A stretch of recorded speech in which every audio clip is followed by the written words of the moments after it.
new CEO fired me 2 weeks before my pension kicked in. His exact words? "You won't make it to retirement."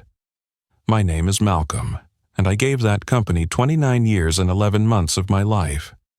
Almost 3 decades, through 2 recessions, 5 management changes, and more late nights than I care to count. I wasn't the loudest guy in the room, or the one always pushing for credit. But when something needed to get done right, not fast, not flashy, just done right, they came to me. That mattered. Or at least it used to. I started there fresh out of university. I remember sitting at a desk that still had the smell of fresh varnish. Back then, we were just a mid-sized firm trying to stay afloat. People pulled their own weight. You didn't worry about politics or appearances. You worried about whether the numbers lined up and the systems ran without breaking. That's where I thrived. I became the one they trusted with the legacy infrastructure. The backbone of the company's operations, supply chain systems, finance reporting modules, internal security protocols, all of it lived in code I had either written, maintained, or stabilized. When turnover swept through, my department stayed steady. When newer hires fumbled with documentation, I trained them. Quietly, consistently, and for years, nobody questioned my value. That changed when the new CEO came in. He was sleek. That's the only word that fits. Custom suits, polished smile, slideshows filled with jargon and buzzwords. He was all about disruption, speed, and image. He didn't ask how things worked. He asked why they hadn't been replaced already. It was clear from day one that he wasn't there to understand the foundation. He wanted headlines. He held his first town hall on a Thursday, told us the future was leaner, sharper, and younger, that we were entering a new era of talent. It wasn't subtle, it wasn't even professional. It was a declaration. We were on borrowed time. Still, I kept doing my job. I wasn't naive. I'd seen these cycles before. A new leader walks in, tries to make a splash, shakes things up, then either adapts or quietly exits. I figured this guy would be no different. I gave him space. I gave him respect, but he didn't return it. Meetings became colder. Work I'd submitted with precision and detail was returned with vague criticism. "Too old school," he once said, flipping through a systems audit I'd stayed up 2 nights completing. "We need fresh energy."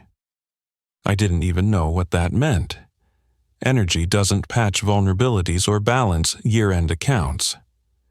Then came the HR call. Just 2 weeks before my 30-year mark. I remember the exact date because I had circled it on my calendar, not out of vanity, but because that was the day my full pension would lock in. A lifetime of work, calculated to the day. They booked a 15-minute meeting. No preamble, no acknowledgement of service, just a scripted explanation. "We're restructuring," they said, "eliminating legacy roles." I waited for the part where they'd offer a retention bonus, or early retirement, or even just basic decency. Instead, he slid a file across the table. Termination agreement. 2 weeks short. I stared at it, then at him. "You timed this," I said. He didn't flinch.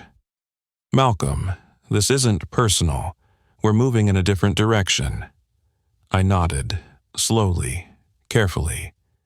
"You think I'm going to sue for those 2 weeks?" He offered a smile that didn't reach his eyes. "We trust you'll handle this with dignity." I did. I walked out with my head high. I signed the papers, packed my things, and didn't slam a single door. But what he didn't understand, what he never stopped to ask, is what someone like me carries after 3 decades. Not just technical knowledge, not just process memory, relationships, trust, quiet leverage. That night, I didn't sleep. I didn't panic either. I just sat with it. the betrayal, the sheer calculation of it. He thought I'd go quietly because I looked like the type who would. The next morning, I brewed my coffee, opened my laptop, and started making a list. Not of grievances, of people. People I'd mentored, worked beside, advised over the years. Vendors who trusted me, clients who still had my number saved, engineers who came to me when things went sideways. He'd underestimated all of it. By the end of that week, I'd had 9 conversations, some casual, some direct. Not about revenge, I don't believe in that, but about options, about value, about what I could build even now. I wasn't trying to compete, I was trying to continue, on my own terms. One particular call stuck with me. A former partner I'd helped on board a decade ago. She asked me a simple question. Do you want to consult, Malcolm? Or do you want to build something again? That question kept echoing in my head. Do you want to consult, Malcolm? Or do you want to build something again? I wasn't used to that kind of choice. For most of my career, I'd been the guy keeping things running, not chasing headlines, not pitching ideas in flashy meetings, just doing the work, making sure the engine didn't stall. But now, with nothing to lose and a very clear understanding of what I didn't want to go back to, I started wondering what it might look like if I built something on my terms. The thing about being underestimated for that long is you learn to keep your power quiet. I wasn't flashy, I didn't post achievements online, but the people who mattered knew what I'd done, and more importantly, they remembered how I did it. So, I made a decision. I wasn't going to freelance. I wasn't going to consult part-time. I was going to build, and I wasn't going to beg for funding or pitch to people who valued buzzwords over substance. I'd start small, but I'd start smart. My first call was to a developer I'd mentored 6 years ago, someone who'd since moved on to a mid-sized firm doing really sharp work in logistics systems. He picked up on the second ring. "Malcolm," he said, "I heard what happened." "I'm not looking for sympathy," I told him. "I'm building a team." Silence for a second, then, "You have something in mind?" "I've spent 30 years fixing broken workflows from the inside out. I've got ideas, the kind you can't build when you're trapped in corporate process loops. I want to finally design a system that doesn't just work, but one that lasts. Something efficient, scalable, and, above all, not built on short-term thinking." He didn't hesitate. "Send me what you have." So I did. Over the next 2 weeks, my living room turned into a war room, not of chaos, but of focus. I sketched out core architecture, laid out modular features, outlined pain points I'd seen kill productivity over and over in the corporate world. What I was creating wasn't some shiny new app or hollow platform. It was lean infrastructure software, the kind that doesn't get headlines but saves companies millions over time.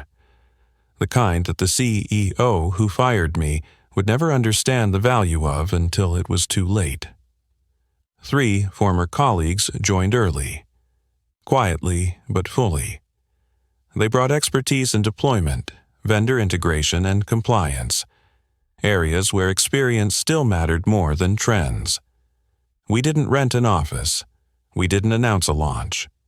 We didn't even register a company name at first. We just started solving real problems.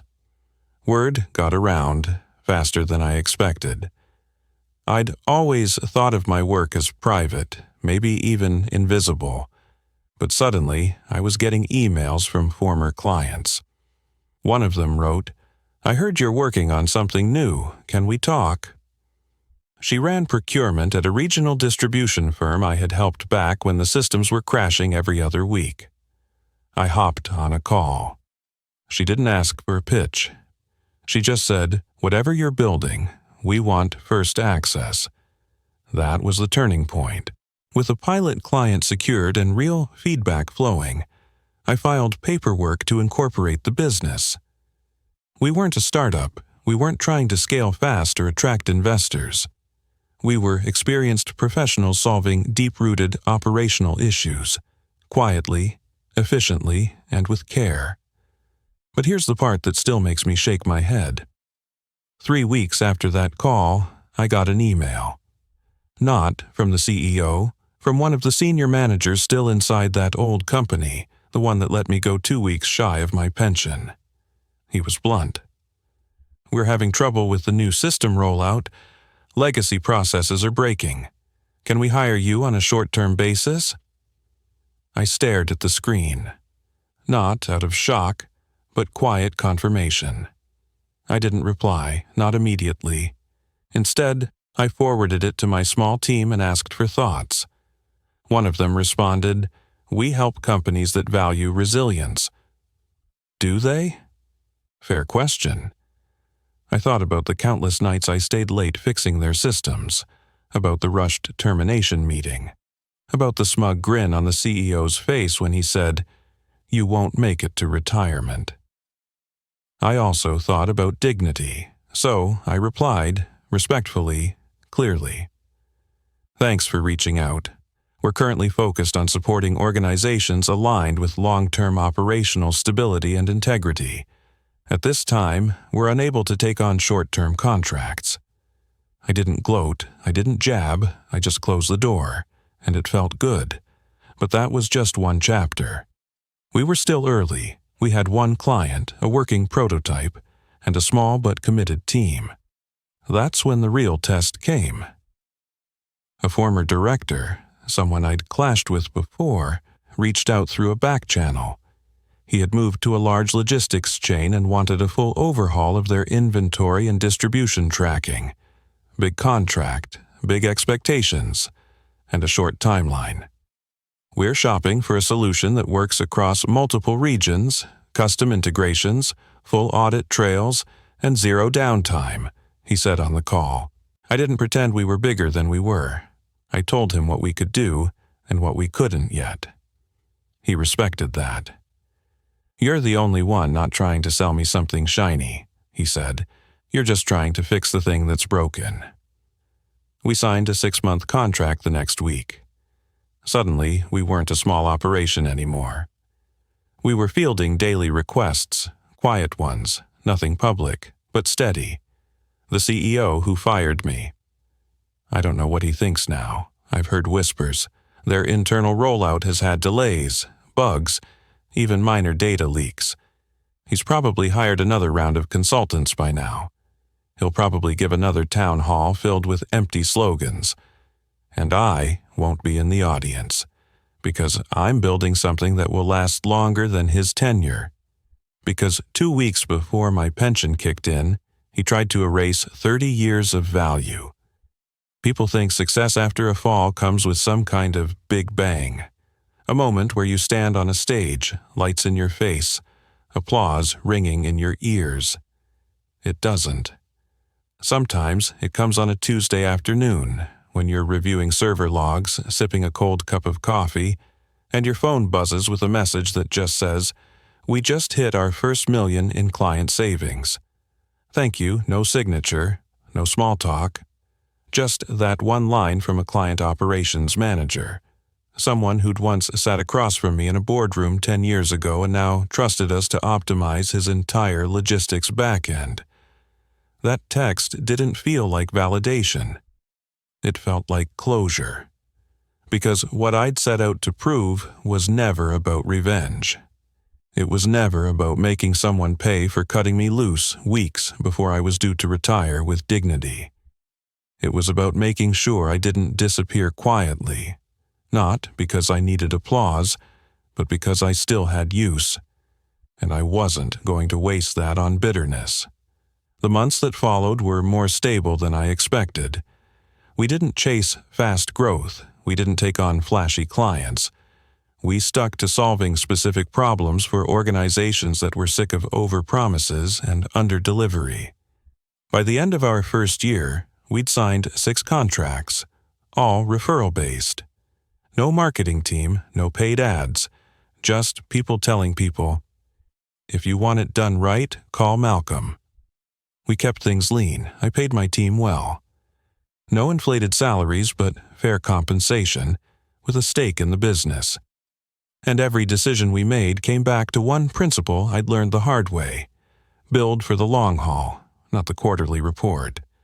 And then, of course, came the irony. An investment firm contacted me, said they were conducting due diligence on a company, the same one that fired me, and asked if I'd be open to speaking, off the record, about my time there. I paused before answering. This was one of those moments where you choose between letting your pride take the wheel or keeping your values intact.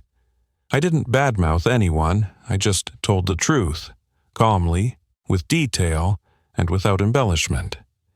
Their systems were outdated, their vendor decisions reactive, their leadership structure overly politicized. They thanked me and never contacted me again. 2 months later, I heard the investment fell through. I didn't smile. I didn't gloat. I just went back to work. Because I was done with chasing approval. That part of my life ended in the HR office the day they slid that folder across the table. It was around that time I got another message from someone who used to be under my supervision.